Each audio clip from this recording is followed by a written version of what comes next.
this emperor business? I am King Julian. This emperor, king, considered himself the bravest, smartest, kindest, and most stylish ruler of all.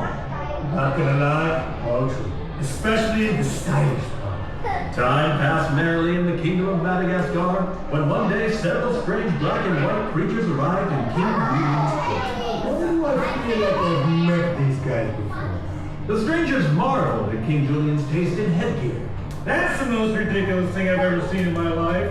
What you meant to say is that's the most beautiful thing you've ever seen. Remember the plan. How dare you speak to me about plans, Private? I'm in charge here. I made a plan. Status update on the plan, Kowalski. Successful infiltration into enemy camp, followed by boom. In fact, the Penguin's plans were not to blow up the king's hats, but to explain to him that his hats were so beautiful, they should be complemented with clothing. King Julian had never heard of such things as clothes, but he agreed he must have some too. The Penguins claimed they could make him a fabric more beautiful and colorful than anything the world had ever seen. Then all of Madagascar would be able to bask in my glow. The Penguins went on to explain that the clothing would have the wonderful property of being invisible to everyone who is ordinarily simple in hair. King Julian thought this sounded wonderful. He might once and for all be able to tell the difference between the wise and the foolish. Hold up! I already know who is wise. Me. And who is foolish. Anyone not named me. And so King Julian ordered the immediate clothing construction.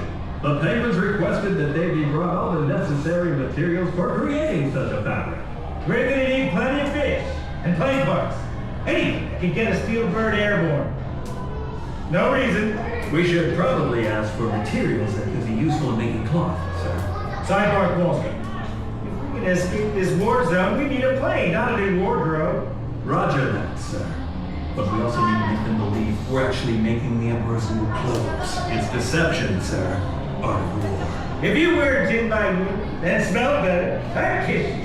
And so, the Penguins were given the finest silks and brilliant threads from all the land with which to make their clothes, along with some fish and plain parts. The Penguins stole away to a very secluded hut, where they worked diligently on the king's new clothes.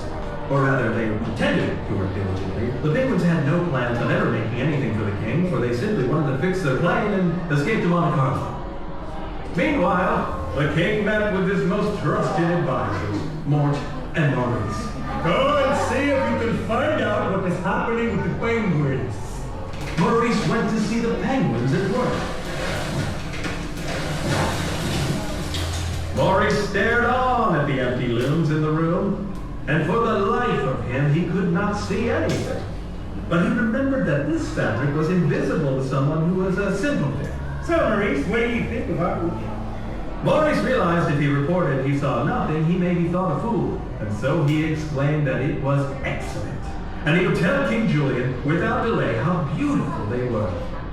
The penguins asked that they have their fish buckets replenished and went back to work on the clothes, which included a lot of eating.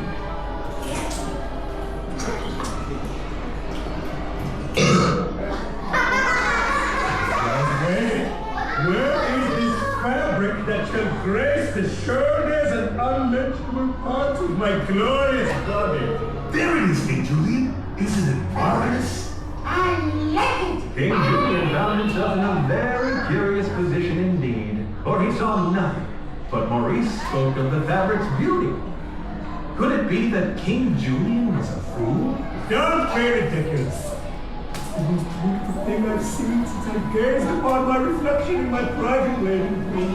Make my clothes from this fabric immediately. Maurice, schedule a party in my honor tomorrow. There's already one plan. The penguins placed their imaginary clothes onto King Julian, who basked in the glory that was King Julian. Oh, I like this. The fabric is so lightweight. A bit itchy. Of course, the fabric could not have been itchy, since there were no clothes actually being put on King Julian. It was more likely fleas were itching him. I do not have fleas. And with that, the penguins stole off into the trees.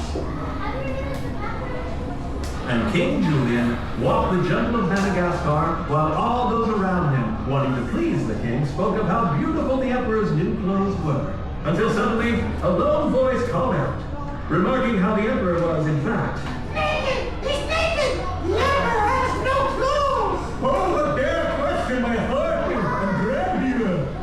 it was Mort. For in his innocence and simplicity, Mort was simply unable to pretend the emperor was very innocent. Everyone realized Mort was right. The emperor had new clothes.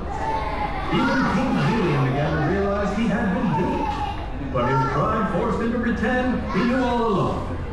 And the emperor went back to the business of being King Julian. Okay, everyone! Number!